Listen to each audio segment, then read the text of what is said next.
discussing about dictionary methods and built-in functions. Python provides many functions to work on dictionary. Below given table lists some of the commonly used dictionary methods. Python programme में हमें कई functions provide करता है ये जिसके द्वारा हम dictionary में वर्क करते हैं। कुछ मेथड्स प्रोवाइड करता है जो इस तरीके से हैं। यहाँ पर मेथड्स टेबल में मेथड्स दी हुई हैं, उनका डिस्क्रिप्शन दिया हुआ है और प्रत्येक का एक एग्जाम्पल दिया हुआ है। तो we have discussed one by one. First one is len bracket open bracket close method that is represented for the length of the dictionary. Short में हम बोलते हैं लेन। That clear?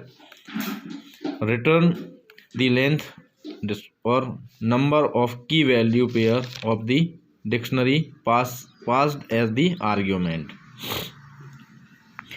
जो भी आपने की वैल्यूज़ दी हुई हैं डिक्शनरी के अंदर और जो भी आपने की और वैल्यूज़ दी हुई हैं तो वो टोटल नंबर ऑफ काउंट करके जो है ये लेंथ रिटर्न करता है डिक्शनरी की। तो एक एग्जांपल हमने यहाँ पर लिया है that represent dictionary 1 is equals to inside curly bracket first item is Mohan and colon sign value is 95, second one is Ram colon sign value is 89, third one Sohel colon sign value is 92, next one is Sangeeta colon sign value is 85. So there are 4 items in the dictionary 1. Now here in the Python command prompt we takes the length of the dictionary 1. So we can it takes an command prompt Python len len means length और dictionary 1 means dictionary 1 में जितने number of items दिए हुए हैं उनकी length. So that is equals to 4. Output में हमें 4 प्राप्त हो गया। Is that clear? इसके बाद में सेकेंड फंक्शन है आपका DICT dictionary bracket open bracket close. तो that is create a dictionary from a sequence of key value pair. इसका यूज़ हम की वैल्यू पेयर से एक डिक्शनरी क्रिएट करने के लिए करते हैं। अब कैसे करते हैं? तो कमांड प्रॉम्प्ट में हमने लिया डिक्शनरी 1, असाइनमेंट ऑपरेटर लिया, कर्ली ब्रैकेट के अंदर हमने कुछ वैल्यूज़ ली, जैसे हमने लिया Mohan colon sign 95, Ram colon sign 89, Sohel colon sign 92 and Sangeeta colon sign 85।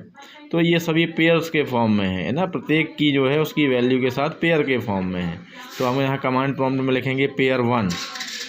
तो ये जो जितनी भी वैल्यूज़ हैं ये सभी पेयर्स के फॉर्म में हमारी डिक्शनरी में अरेंज हो जाएंगी।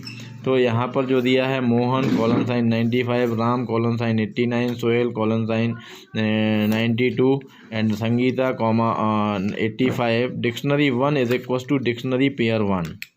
सो that is in command prompt dictionary 1। तो जो हमने यहाँ पे कॉमा लगाकर जो पेयर के फॉर्म में वैल्यूज़ दी थी वो हमारी यहाँ पर पेयर के फॉर्म में वैल्यूज़ डिक्शनरी में इनपुट हो जाएंगी। तो मोहन कॉलन साइन 95 जो आपने कॉमा के साथ वैल्यू सेपरेट की थी, Ram colon sign 89, Sohel colon sign 92 and Sangeeta colon sign 85। तो इस तरीके से डिक्शनरी में पेयर के फॉर्म में वैल्यूज़ आपकी एक डिक्शनरी क्रिएट हो गई। इसके बाद नेक्स्ट मेथड है आपका values return the list of values in the dictionary.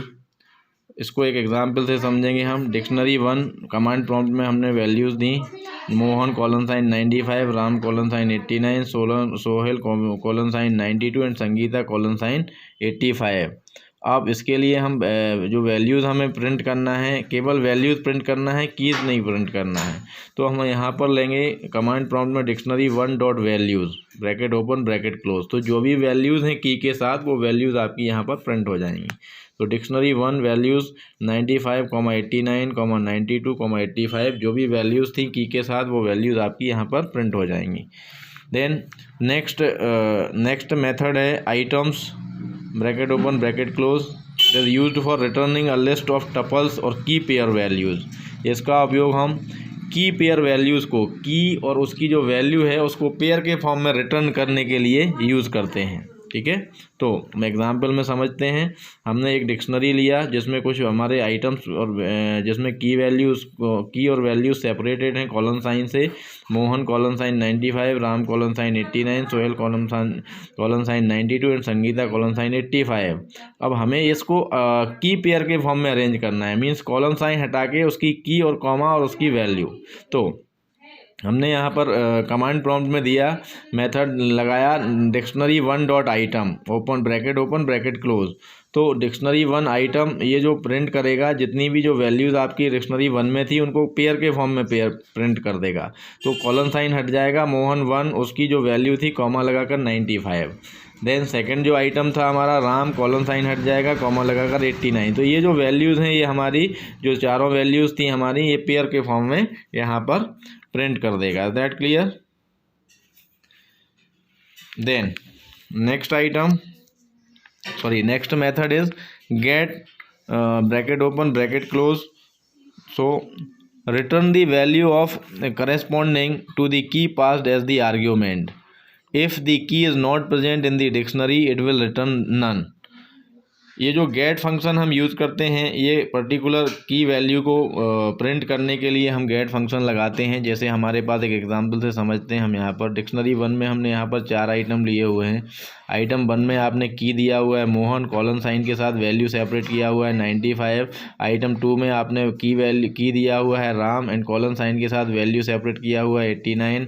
Next item Sohel, colon sign values 92, Sangeeta colon sign values 85। Suppose that हमें किसी एक पर्टिकुलर की का जो है आइटम जो वैल्यू है उसको प्रिंट करना है। तो हमने यहाँ पे गेट फंक्शन का यूज़ करेंगे और उस पर्टिकुलर की को हम ब्रैकेट के अंदर देंगे तो उसकी वैल्यू जो है हमें प्राप्त हो जाएगी। जैसे हमने यहाँ पर लिया डिक्शनरी वन डॉट गेट और गेट के अंदर हमें संगीता की जो वैल्यू है वो प्रिंट करनी है। तो हमने यहाँ पर ब्रैकेट के अंदर लिख दिया संगीता, तो हमें संगीता के अंदर जो वैल्यू सेपरेट थी वो प्रिंट होकर मिल जाएगी। इसी तरीके से नेक्स्ट जो है आपका dictionary one dot gate Sohan. तो जो सोहन अगर इसमें वैल्यू कोई प्रेजेंट होता सोहन नाम का तो यहाँ पर प्रिंट हो जाता। अब चूँकि यहाँ पर सोहन नाम का कोई आइटम हमारे डिक्शनरी वन में नहीं है इसलिए यहाँ पर कोई वैल्यू प्रिंट नहीं होगा, ये ब्लैंक जाएगा या फिर एरर दे देगा। Is that clear? Now next item is update. So appends the key value pair of the dictionary passed as argument to the key value pair of the given dictionary. किसी particular जो हमारी dictionary में values दी हुई हैं उसमें किसी particular value को append करना मींस ऐड करना, ठीक है। तो हम इसको एक एग्जांपल से समझते हैं। हमारे पास डिक्शनरी वन में कुछ आइटम्स दिए हुए हैं ऑलरेडी। जैसे dictionary one assignment operator curly braces के अंदर Mohan colon sign 95, item 1 Ram colon sign 89, item 2 Sohel colon sign 92, item 3 and Sangeeta colon sign 85, item 4। ये हमारे पास डिक्शनरी वन में ऑलरेडी 4 आइटम दिए हुए हैं। अब हमने एक डिक्शनरी 2 लिया जिसमें हमने कुछ अदर आइटम दिए हुए हैं। जैसे हमने यहाँ पर dictionary 2 assignment operator curly braces के अंदर सोहन कॉलन साइन 79, ये डिक्शनरी 2 का first item, and Gita colon sign 89, ये डिक्शनरी 2 का सेकंड आइटम। अब हमें चूँकि इन दोनों को जो है अपडेट करना है तो dictionary one dot update dictionary 2 और फिर हम उसको डिक्शनरी वन में अपडेट कर देंगे। तो हमारे जो डिक्शनरी वन के आइटम थे मोहन, राम, सोहेल एंड संगीता वो तो ऑलरेडी हैं ही, और जो डिक्शनरी 2 में जो आइटम्स हमने दिए थे वो भी डिक्शनरी वन के अंदर आपके अपडेट होके एक डिक्शनरी वन के अंदर दोनों के आइटम इंक्लूड होकर आउटपुट में आपको मिल जाएगा। जैसे यहाँ पर आउटपुट में दिया है मोहन, जो राम, सोहेल, संगीता जो कि डिक्शनरी वन के आइटम थे, और सोहन और गीता जो कि डिक्शनरी 2 के आइटम्स थे। दोनों कंबाइन होकर डिक्शनरी वन के अंदर आपको आउटपुट में प्राप्त हो जाएंगे। इसके बाद next function is clear. Delete और clear all the item of the dictionary. यदि आपको किसी डिक्शनरी के सभी आइटम डिलीट करना है तो आप इस फंक्शन का यूज़ कर सकते हैं। इसमें एग्जांपल समझते हैं हमने एक डिक्शनरी 1 में कुछ आइटम वैल्यूज़ ली हुई हैं। आइटम लिए हुए हैं Mohan colon sign 95, Ram colon sign 89, Sohel colon sign 92 and Sangeeta colon sign 85। ये हमारे पास डिक्शनरी 1 में हमने आइटम लिए हुए हैं, स्टोर किए हुए हैं। अब हम इसमें क्लियर फंक्शन लगाते हैं, तो dictionary 1 dot clear bracket open bracket close, और फिर उसके बाद प्रिंट करेंगे डिक्शनरी 1 को। तो जो डिक्शनरी 1 में जो आइटम्स थे उसको वो क्लियर कर देगा, तो आपके कर्ली ब्रैकेट के अंदर जो है ब्लैंक स्पेस आ जाएगा, खाली हो जाएगा, क्योंकि आपके जो आइटम थे वो डिलीट हो चुके हैं। तो इस तरीके से क्लियर फंक्शन का यूज़ करते हैं। इसके बाद नेक्स्ट है del. Del means deletes the item with the given key to delete the dictionary from the memory to write del dictionary under name. तो इसके लिए हम एक डिक्शनरी में कुछ आइटम्स लेंगे, उसके बाद हम डिलीट फंक्शन को अप्लाई करेंगे। इसमें हम किसी पर्टिकुलर की वैल्यू की जो है पर्टिकुलर की वैल्यू को डिलीट करते हैं की के साथ। तो हमने यहाँ पर डिक्शनरी 1 में असाइनमेंट ऑपरेटर के साथ कुछ आइटम्स पुट किए। Mohan colon sign 95, Ram colon sign 89, Sohel colon sign 92 and Sangeeta colon sign 85। Then हमने यहाँ पर डिलीट फंक्शन अप्लाई किया, तो डिलीट डिक्शनरी 1 और स्क्वायर ब्रैकेट के अंदर हमने दिया राम। तो राम की जो राम जो आइटम था वो यहाँ पर डिलीट हो जाएगा।